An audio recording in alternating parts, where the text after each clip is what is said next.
Okay, yeah, so Saturday morning, I just talked for a little bit and wasn't recording it. But I am getting my cardio done this morning in the garage. I did not want to go to the gym and do Treadmill just because of traffic and all the things. So I thought, I would just get it done in the garage.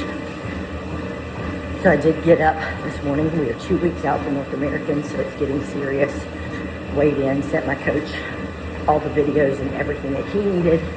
I also did some client check-ins with my clients, just changing plans, updating, seeing what they were doing, video assessments for form. So I've done that this morning. But one of my clients just sent me, my client that is getting ready to compete, she's shredded. You can obviously tell she works out and has for a long time. But she went to a store and the cashier was like, nice figure. Do you work out? Yeah, I work out. So for her, I know she's thinking she was nice, like a little, like you work out a little. She works out a lot. But she's also right now lower on carbs and higher on cardio. So I was like, what you want to say is, look, I woke up like this. But maybe use a different word for that. There. But I really think that people outside of working out and taking this as being part of their lifestyle don't have an idea what it takes for a woman to, as aging and as hormones, all the things that we've gone through, childbirth, raising kids, all those things, what it takes not only to build muscle, but to keep it. So I've had people in the gym come to me, women and even men, oh my gosh, how'd you get those shoulders? What exercise do you do? And it's like, that's not an exercise. Exercises can help build it, but it's the whole lifestyle. It is the component of eating right, rest, recovery, and years of training. Some people don't like it. I'm okay with that. I'm not doing it for them. You're doing it for me. I could probably be, because it has taken me so long to put on muscle tissue, because I've got great, my dad just passed away. I wasn't that I have bad genetics. I probably have closer to his genetics, meaning that he was active with his job. He worked construction. And then he never really had, I mean, he was chubby at some point, which I would call chubby, but not, it's because he ate bad. But I could be that side, or I could have before menopause came on, but I could have been skinny fat and just a runner and really never been able to have as much muscle as I have now. And I still want more. Everybody still wants more. But I went with that, meaning that people come up and they go, what exercise do you do? Or how do I get arms like that? Or how do I get legs like that? Or how do I, and they look at your outside and just, they don't have the idea that it takes discipline every day. It's kind of like, I always relate it to something else that everybody has. We all were given teeth. Some genetically great teeth who never had cavities. Some perfectly straightened teeth that never had braces. But most of us were given teeth. Well, if you neglect your teeth, they're either going to be very yellow, crooked, and eventually fall out. They'll fall out. It's kind of like your body. We were all born with a movable body, maybe some better than others, maybe something more developed or structured than others. But for the most part, we were given the same ability to move and make the decisions of what we wanted to put into our health, like the teeth. So if you want pretty teeth, you got to go to the dentist. And when you go to the dentist, hopefully you have brushed and flossed. You don't need them holding your hand every day of the week, to get up and brush your teeth, to get up and floss. You know that in order to keep healthy teeth and gums, you have to do those things. You have to go to the dentist. You may not have to go every year, but you gotta go. Most of you or me at some points in life probably had to wait because of finances. It's like I need to wait and go when something's wrong. Same thing with our bodies. We tend to run it out until something feels wrong. And then we panic. What do I need to do? Instead of taking the initiative and being proactive with the abilities you have today and working to get what you want out of it. Some of you may not want muscles. Some of you may just be looking for health, mobility, lifespan. I've seen grandparents at 70s and 80s get on the floor with their grandkids. I've seen them driving themselves around, being able to turn their head and neck both directions. And then I've seen others that have no mobility. They could never get on, well, they might get on the floor, but they could never get back up without assistance. And the muscles in this body may fade one day, but I dang sure want that mobility and that ability to take care of myself just like my dad did. He's 80. I want that. I don't want to have to worry about sitting down and not being able to get back up or getting in a small car and having to push myself out of it. So if you don't practice it daily and work toward a healthy body, it is likely that mobility, health, and overall well-being will disappear. So that's my 2 cents on that you got to work for it. So if you see somebody in the gym, or especially older, even younger kids these days, I see younger kids in the gym before school, and I want to stop every single one of them and just tell them to keep it up, because they got it right. Their parents probably instilled that in them. I didn't give my daughter a lot of good qualities. I mean, I hope I did. But I know one good quality that she has, and is that child goes to the gym, she eats properly, and she is instilling that same value into her sons. Those boys work out. Her husband, he's done that as well too. So they are a fit, healthy family. I like to think that, yes, my daughter, that's what we did. We run together, we CrossFit together, we lifted together. We did a lot of things that instilled that value now. She's now a great Pilates instructor. I had the ability to coach different things for years. She's a CrossFit coach, same thing. So those healthy qualities are very important to pass along to the next generation. Because if you go right now in the grocery store, or you go to a restaurant, you're going to see people that are eating not quite quality food, and I mean, they look happy. I sometimes look over in the car, look over if we're out at that person enjoying that pastry or that French fry, and I'm like, they have something that I don't have, because I'll enjoy it, but sometimes I will feel guilty about it. I will at some point, but getting better with that.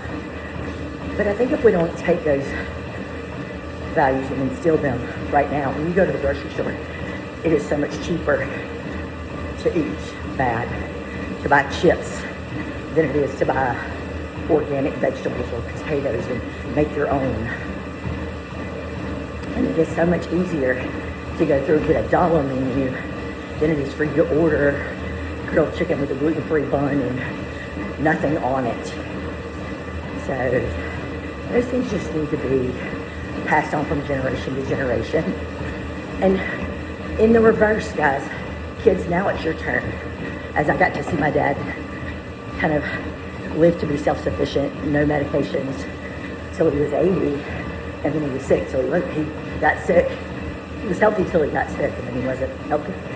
6 weeks of big pharma took him, no doubt. He had congestive heart failure, but he'd probably been living with that for, well, we don't know how long, because he'd gone through EKGs, everything came back normal. We do not know, but once he got medicines, 8 different medicines from not being on medicines, it was a very quick turnaround of his well-being.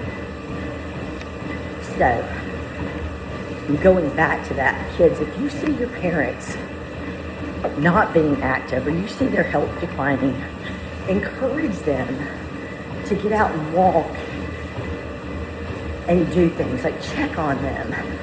If we get to the point where it's like, oh, you're living your life, and I'm so guilty of it as well, you live your life and every minute takes that, you taking care of you, that we sometimes think that our parents are okay. But kids, you got to check on your parents too, making sure that they're eating right, taking care of themselves, and just don't forget about them. They've taken care of you. But with that being said, I think appreciate those around you who have taken care of themselves, who look fit and are fit. You can see lots of fit people that are not healthy. We went to a competition last week. Oh, the bodybuilders, the different levels, even some people can't move. They couldn't bend down and tie their shoe if they tried. There's no way they could turn their head and neck.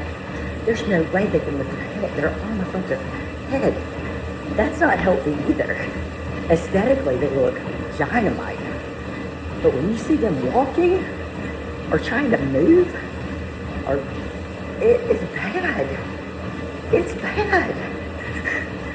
So you've got to make sure that not only do you strength train, not only do you put healthy foods in your body, but you also have to make sure that you practice mobility. It's not just stretching, it is making sure that you move and balance. And that's another thing. You think you're gonna be able to balance forever. You're not if you don't work at it. Even people that exercise, you're not gonna be able to balance if you don't focus on those things. Our bodies change. It's like adult puberty. It's adult puberty is what it is. As women, we're like, what in the world is happening? Adult puberty. And I thought about that with one of my female friends who's postmenopausal. We were laughing. As a female, can you remember going back in the day, like when you were getting ready to have your menstrual cycle, or, oh, she's going through the change, or even boys getting their voices and all kinds of stuff. It was like almost celebrated. Well, you know, she's going through the change, or she had puberty. Y'all, I love my mom and I love my aunt and grandmother, but they didn't talk about this next step. They didn't talk about adult puberty.